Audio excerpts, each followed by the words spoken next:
Welcome to the 1 Million Years of Joy podcast.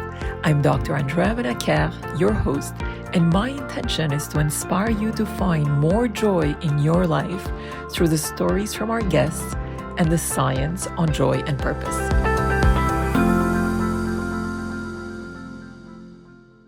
I'm delighted to introduce you my latest guest, Sky Nelson Isaacs, who's a physicist, author, musician, educator, and software engineer, and was raised among the study and practice of integral yoga. His organization, the Synchronicity Institute, engages in research and training on the science of wholeness, synchronicity, and flow, helping individuals and teams use synchronicity as a systemic approach to grow into their blind spots. He has an MS in physics from San Francisco State University. Sky, it's an immense pleasure to have you with us here today. Welcome. Thank you, Andrea. It's great to be here. I love the topic of your show because joy is, I think, ultimately one of the things that synchronicity has brought into my life. Yes. So tell us more about your work and the Institute and your books. How did life bring you to explore these topics, given your background as a physicist? Tell us more about that. You know, in my mind, it's a complicated story, but, I think I came into the world with a sense of just joy. I think we many of us just can remember what it's like to sort of have that unfiltered view of the world for a moment. And then we develop filters and start to see the world through the experiences that we've had. So it's really a goal of mine to unencumber myself from those things I've learned that are not necessarily the true nature of people in my life or the true nature of the world, and see the world through fresh eyes. And so I learned as a kid about the traditions of integral yoga from Swami Satchidananda. My family followed him, and that got me understanding that the external world is a reflection of the internal world, and concepts like karma and the illusion of Maya. These are really deep concepts that are not simply about, good things happen to good people or anything like that, but that there's a real scientific nature to the types of events that happen in life. That's what I was taught, and that's what I was shown. So then I studied physics in college. I discovered physics through a synchronicity where I injured my hands. So I had to switch from being a music major to being something else. And I chose physics because my girlfriend at the time, her dad liked physics. I chose physics and I loved it right away. And it was another way to explore the nature of the universe, right? So I got to explore the same philosophical questions I've been asking for a long time from a practical point of view. And then I didn't really like the nature of the quantum mechanics education that I got because it's very, I think, poorly taught, poorly developed in school. So after college, I started reading on my own books that I found about quantum mechanics and was like, wow, this is actually really, really fascinating to me. And then I worked for a number of years and played music full time for a while. And then, had about 20 years in there. And then I went back to school to get a master's after I had a kid and everything. And I got a master's in physics. And since then, I've started the Synchronicity Institute. And along the way, I started having experiences of synchronicity that I could identify. And these experiences are like moments of unexpected connection with somebody or an invitation to join a group or share an idea when I'm not sure I want to, but I kind of want to, but it's like the spontaneous moment emerges and the Carlos Castaneda's cubic centimeter of chance is right there and you kind of go for it. So I started to wonder if those are the connection between the spiritual nature of who we are and the physical world, the science and the spirit, those moments when there's a meaningfulness to what happens. And can we track that? Can we describe it with science? And in fact, in your book that I have here, that I absolutely love, I was wondering if you can tell us more about the science behind synchronicity, and particularly the Lorax process that you define in the book, and how we can all tap more into synchronicity and how it can actually be a source for greater joy in our lives. Let me start with the Lorax process. It's pretty straightforward, but I find really powerfully encapsulates the way events happen for me in my life. It starts with listening, and that means listening to life, right? It's not just listening to what somebody says or what somebody does. Listening when you get a bill in the mail that you don't expect. Listening when an appointment cancels, and how does that affect your day, and how do you want to adjust to that? So instead of getting resistant and angry or whatever in in the changes that happen, listening, and then opening your mind. So that's LO. And then there's two R's, LORRAX. And the first R is reflect. So this is a point at which we can take some time and really look at all the data we have. So somebody might be coming to you with a cancellation of an appointment. You might be angry at them, right? You have a charge with them specifically because they're being a flake. But then you look at the data of your whole life and you go, oh, wait, that actually really makes it much easier for me to meet this other goal that I have for the deadline. And so you realize that this is actually a gift from something bigger than that person, right?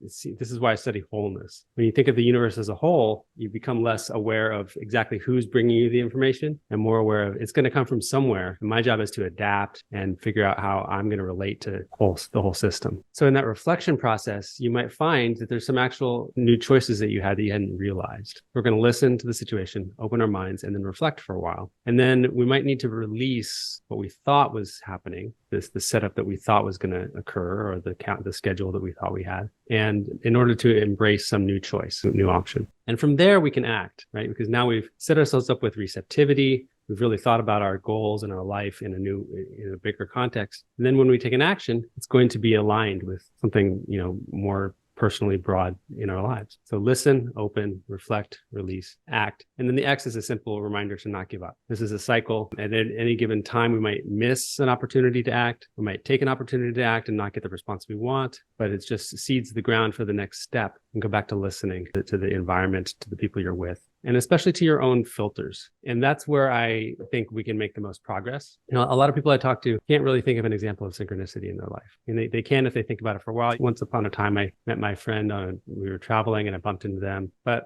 for me, synchronicity is a daily, many times a day experience. And that's because I see it as every situation that has any kind of teaching or learning opportunity for me. And so I try to approach things with like a proactive sense of what am I trying to learn right now about myself, about my life, what am I trying to accomplish, and sort of aware that there's always some inner lesson, a way that I could adjust my approach to be more effective or more connected to people or serve them better or be happier, be more joyful. So with that in mind, I'm like approaching every activity with looking for something to get from it at an emotional level or a purpose level, like learning from it. And so each situation ends up having some kind of difficult choice to it, or some noticing how the choices I make and where I come from in myself, the filters I have in myself, are affecting the way I relate to other people. And so by noticing how I'm choosing to look at the world and interpret things, I begin to see, oh, that was actually an opportunity to choose differently. Oh, that was actually an opportunity, a synchronicity opportunity to try a new approach. And maybe I missed it this time, but I'll notice it next time. I'm practicing a process of like the Lorax. So beautiful, Sky, to hear you describe this process, and also to hear that your days are filled with synchronicity. And it's sad, actually, when you were saying that some people have a hard time finding a time of synchronicity, because yes, it's almost like a lost opportunity to live life fully and more joyfully. I can give a really quick story to illustrate that. And this maybe helps people see in their own lives, oh yeah, I've had that experience. Last night, I came home from being out with some people, and my wife was already in bed. Her name's Dana. And I walked in to say hi to her and just connect. And I was standing over her because she was, lying down, and I was just standing there with my arms crossed because it felt comfortable. And she said something about like, are you just going to stand over there with me with your arms crossed and stare down at me? I could have been joyful about it through the filter of like, this person loves me. But in the moment, I was feeling like I handled a lot of feedback that day, and it was like more feedback about me, and I didn't want to hear it. And noticing the filter that came up, I was able to name it pretty quickly, but it shut me down. Like I got tense and just withdrawn. And it's an opportunity, right? It feels like I'm being attacked in some way, but it's a synchronicity. It's like a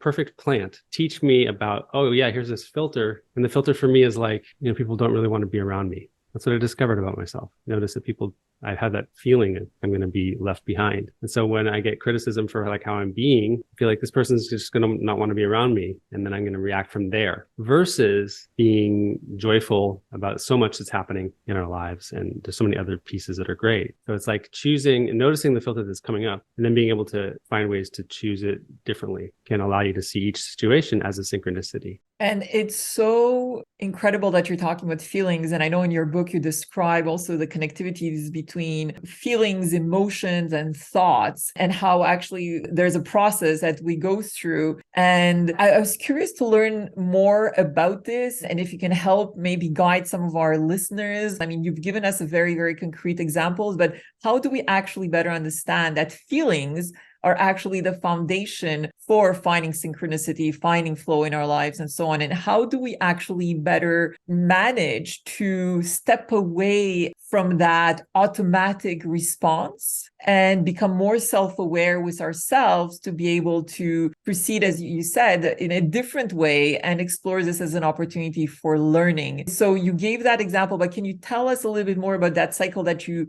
also describe in the book? Yeah. So I believe that there's a process here that's very repeatable. And that's why we call it scientific, because you can do it with certain approaches and get the same results. But what's tricky about it is it has to do with feelings and the meaning that you're creating in your mind about things and how you're choosing to act. And so it's not as easily trackable with the external environment. It's more about the internal state. So with that in mind, I think that the nature of what is guiding synchronicity is our anticipation of the qualitative experience we're going to have, right? So the qualitative experience is like the nature of what it's like to be me right now. And that changes from moment to moment or from hour to hour. Certain moments are calm and peaceful. I'm drinking my coffee and writing in my book. Other moments I'm engaged with, conversation with someone in my household. And it's like mostly calm, but there's a little tension because there's something we got to discuss that's hard, and then other times there's like a work conversation. I got to show up a certain way and hide my personal needs, because these different qualitative experiences, we're constantly anticipating what we want to have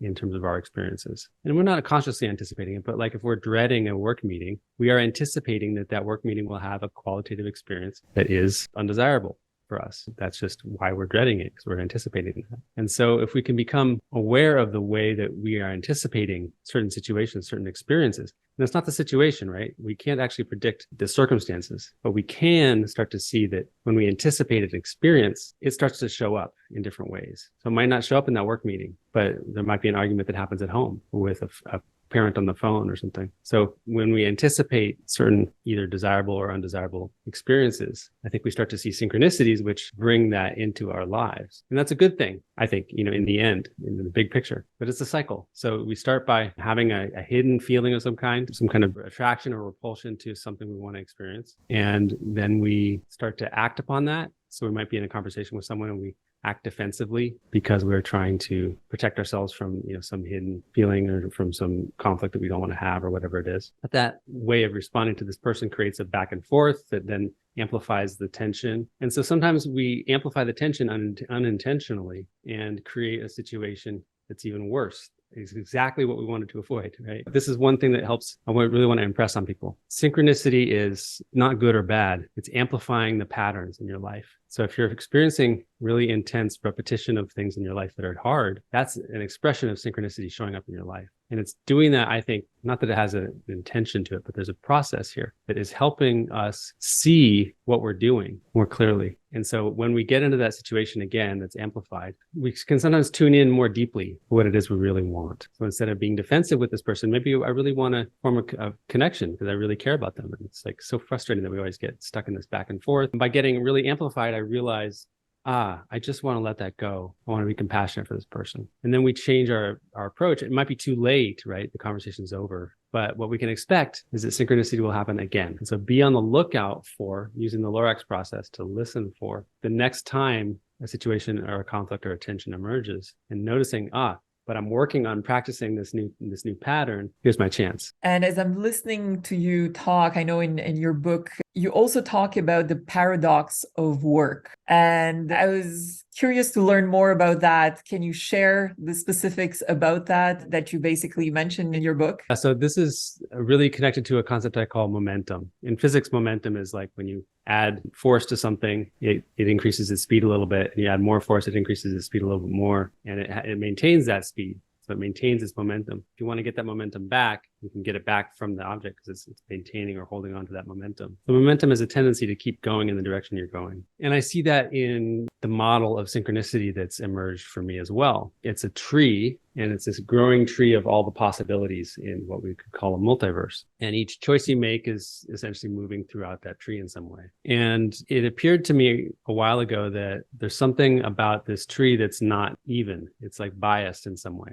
right? And that's how synchronicity can unfold in a meaningful way against the probability of chance, right? How unexpected situations can occur because there's some bias to this tree. It's leading us more closely towards meaningful situations. Well, how does it do that? I think it's our anticipation of certain experiences that essentially highlights those branches of the tree that have that experience. So if I'm feeling tense about a work meeting and I'm really going into that feeling and feeling more and more anxious about it and thinking a lot about who's going to say what and all that, I'm essentially interacting with that tree, and the branches which have that experience or something like it become highlighted. You can think of those as apples, right? They're like fruit. And so they're weighing down the branches. Well, what's interesting about this model is that those apples can be pretty far away, right? They're not necessarily going to happen right now. But as we make continual choices, like we get into that work meeting and we start to share all the ways that we're afraid for the project not to work, or all the things that could go wrong, or, just coming from a place that's not in our strength or not in our positive space, whatever that is for you. I'm not saying I know what that is for you, but we might start to create a momentum towards those apples that we're trying to actually avoid. So this idea that when we take action, every action we take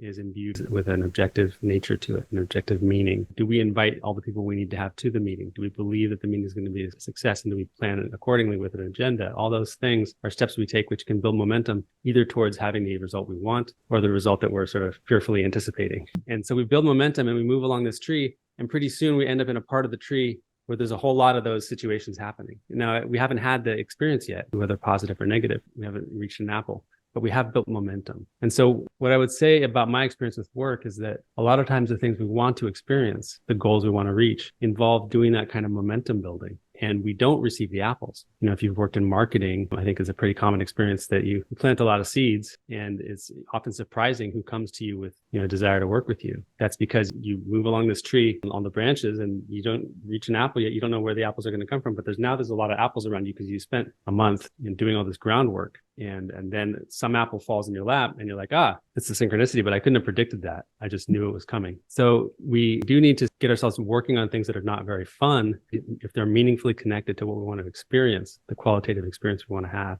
And then let go of knowing where it's going to come from. Because I know for myself, it rarely comes from the expected place. And it's usually totally a surprise who comes to me with a solution. And you shared earlier that the momentum you were trying to create for your own life in your early days was actually to pursue a path that had a more musical inclination. And then you had this deviation. I'm curious, as you're looking back on your life now, and I know music is still a big part of your journey today, what brings you the most joy in your life today? Is it music? Is it the type of work that you do that is connected to synchronicity and flow? Tell us more about that. And what is it that brings you joy? And how do you bring joy to others? What I'm really proud of and grateful for in my life is that I feel like I'm in flow most of the time. I think I've got a lot of my joy is buried under layers of patterns of reaction to whether I can do this or not, whether I believe in myself or not, whether this relationship is working or not. Those are some of the things. I feel like I'm always in flow, working through the different experiences of my life and grateful for them, but I'm not always joyful about them. And it's a big effort for me. Sort of the bottom learning for me is how to embrace the joyful aspects of my life while there's still problems. Because as we were talking about earlier, I think problems are always going to fill in the space for you. So the question is like, how do you choose what kind of problems you want to really embrace so that you're directing the flow of synchronicity, not just reacting to whatever comes your way. So for me, I found joy with music since I was 5 years old. So it's always going to be there. It's always been there. I'd say right now, we have an exchange student living in our house. Yeah. My daughter is finishing 8th grade and my family life is extremely joyful. So I really, really look forward to that almost all the time. Not always. Yesterday I got home and I learned that they had been laughing in the car all the way home. And I was so grateful to hear that. It just makes me happy when they're happy. And then I learned that they were laughing about me. I was like, oh, wait a minute. How do I feel about that? I'm not sure. What is the lesson? Yeah, what's the lesson? The lesson is notice the filter. It's keeping me from joy. I feel ashamed and embarrassed. Well, that's about me. Can I let that go and just stay with the joy of that moment? So what brings me joy is noticing the things, more and more the things that have gotten in my way of experiencing connection with people and love of myself and my life, and noticing those resistances and being able to get them to relax so I can see with fresh eyes and see my life as positive more of the time. And how do you bring joy to others? Is it more through your work? Is it more through your personal life? Well, synchronicity is a big part of that for me. I've always felt like every moment there's a synchronicity kind of waiting to happen. So when I go to family gatherings with my cousins and stuff. I'm noticing like who's not talking right now and how can we start a conversation. And one thing that I do a lot is I'm sort of the musical guy. Yeah, I've been a performer and I've written songs to compete in competitions, but I also really connect with people around the campfire and helping people like, why don't you take a song? Why don't you sing this one? And lately I've been going to my nephew's house once a week and just hanging out with him. And he's learning guitar. So it's like kind of a guitar lesson, but it's not really a lesson. It's more like just jamming together. So it brings me a lot of joy to show up in people's lives and help them see the opportunities for joy. And what do you think we need to do in this world to actually experience more joy? Any advice maybe that you would have, particularly for the younger generation that we're seeing more and more are experiencing so much stress, so much anxiety? What advice would you have for them? Well, this is what got me interested in Mihai Csikszentmihalyi's work originally and got me writing my first book, Living in Flow. And actually, there's a researcher, Martine Lampert, right now that I really like, who's studying values around the world. And what I'm learning from all these pieces is how important it is to have a sense of purpose. There are so many messages that people get as we're growing up about who you should be in society, what you should do to make money, the value of various money versus comfort versus security versus happiness versus lifestyle. Asking those questions for yourself, finding groups of people that can help you answer them in an authentic way. And that's what I really try to help people with the study of synchronicity. You're always going to be faced with unexpected situations that give you opportunities to do things you didn't expect. And if you don't have a bigger picture within which to see those things, you might miss the chance to do something that really changes your life. Whether it's leave a job that you're not really actually motivated to stay in, or take a job that you never really thought you'd like, or some other version of that. So synchronicity is constantly happening in our lives, and it gives us these choices. And the more I would advise, if I could, is to be aware of what kind of filters are in your head, the thoughts, the feelings, and the physical sensations also in your body that are leading you to make certain decisions, and then try to work with those and clear them out. Make sure you're following your authentic filters, the authentic way you see the world, making decisions from there. And while you're making those decisions, it also comes down to courage and being bold, another topic that you had referenced in your book. How do we find the courage when we are immersed by so much fear about the unknown that could be in front of us, right? I mean, when you stepped away from your musical path to actually pursue the study of physics, actually, there were a lot of unknowns around that, right? And it's a huge shift in terms of lifestyle possibilities and so on. So what is one tip you could give someone that is struggling to tap into that inner courage to be bold and to take that risk? And I know you spoke that it's really about just embracing curiosity. It's really about thinking about possibilities that could emerge around you taking that specific first step. But if you're still struggling and you know this, in your mind, but you're still struggling with that reality and deep down you feel stuck and almost paralyzed, what is one single thing that a person can actually take to be able to start creating that momentum and opening the door to new possibilities? I would say to grieve the past. Look at what choices you've made already that have gotten you to where you are, and be willing to feel the impact of that. And that, for me, has allowed me to have the strength to say, you know what, there's some good to that choice and some bad to that choice that I made. I don't want to repeat the same choice. So how do I not repeat that choice? I also don't want to react to it and do the opposite. That's not going to be helpful. How do I learn from the past experience? So sitting with those experiences, grieving them, whatever loss there might be, and learning about ourselves from that experience can help inform the direction that's coming next. Because there's going to be I guarantee you're on a tree. There's more branches above you, right? So letting go of the ones you missed, but integrating what you learned from those so that you can, when the next one emerges, you say, I know how to do this differently. And we grow in the process, and we also become more resilient as we continue moving forward. Yeah, and the changes we make in one area of our life, whether it's work or whatever, also affect who we are in relationship, and also affect who we are creatively and who we are spiritually. So we are growing as whole human beings, and all the different parts of our lives are sort of adjusting as we go. So how are you ingraining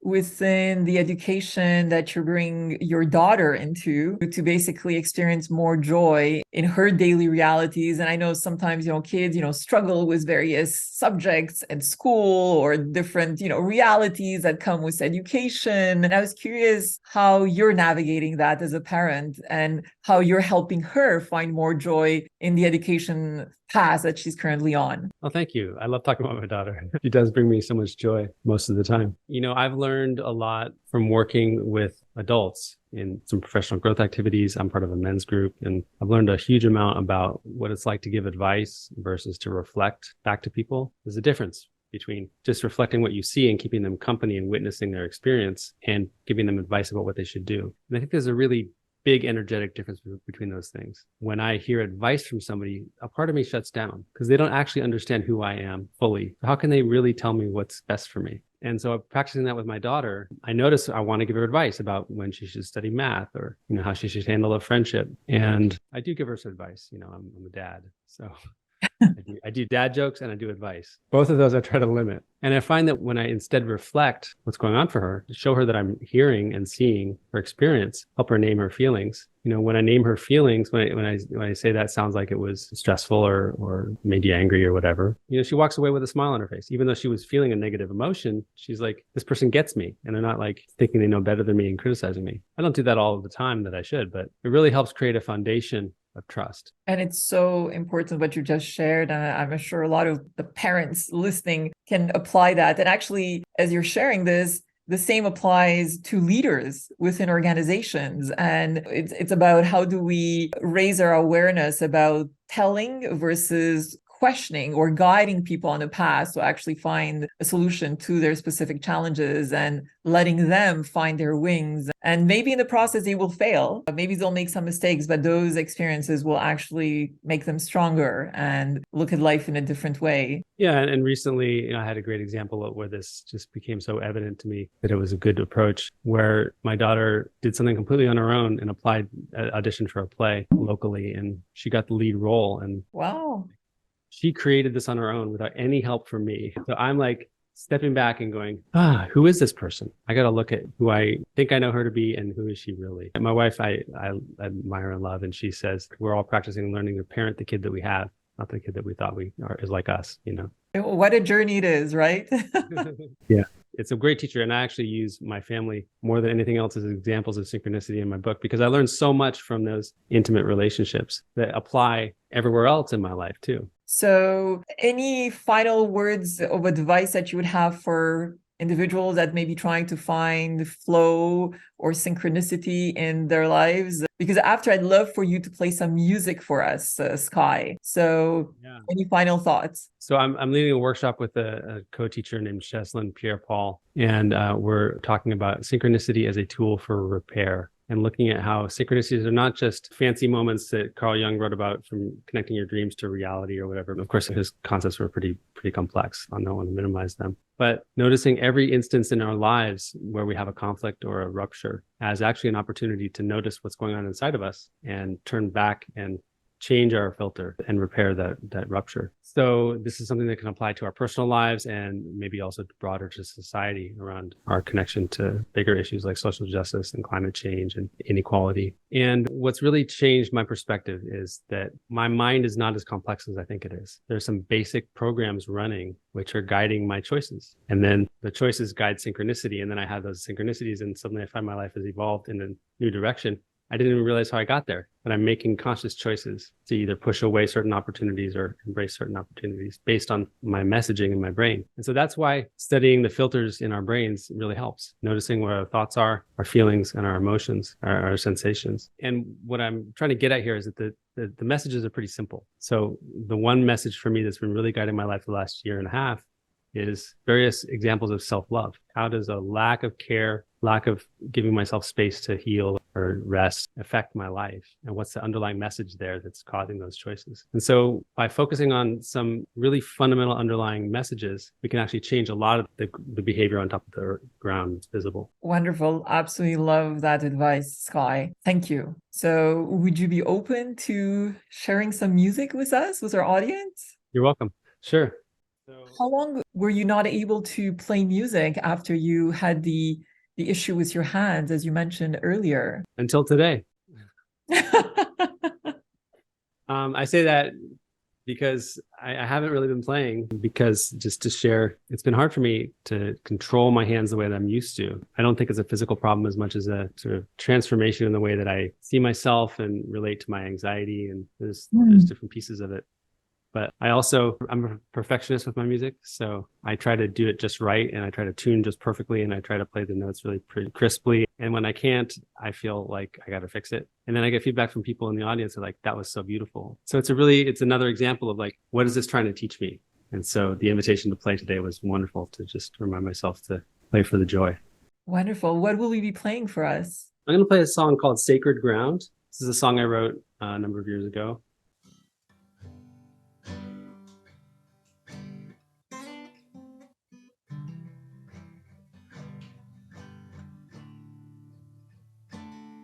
Welcome home, settle back.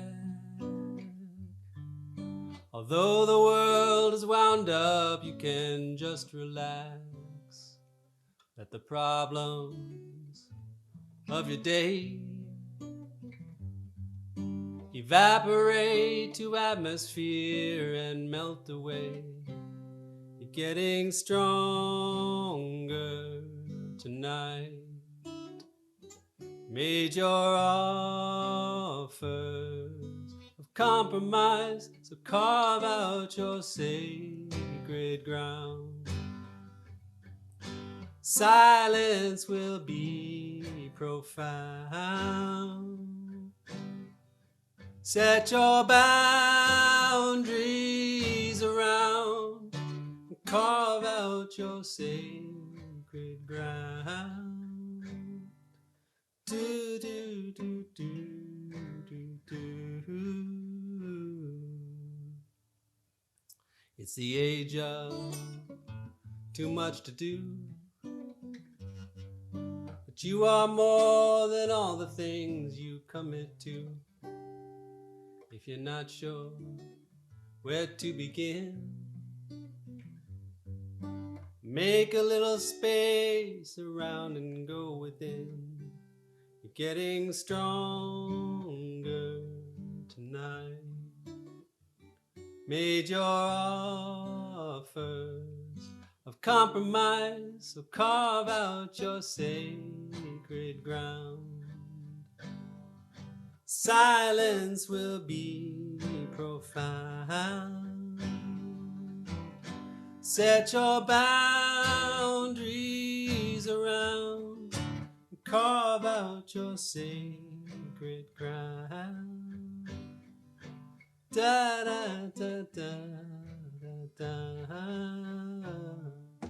Carve out your sacred ground. Silence will be profound. Carve out your sacred ground. Silence will be profound. Set your boundaries around and carve out your sacred ground. Do, do, do, do, do.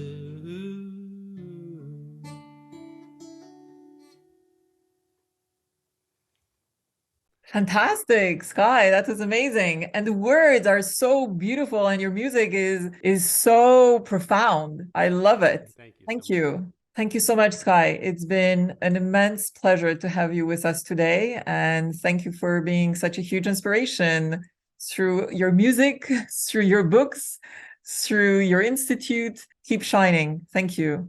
Thank you, Andrea. Great to meet you. Have a great day. Likewise. Take care. Bye. Bye.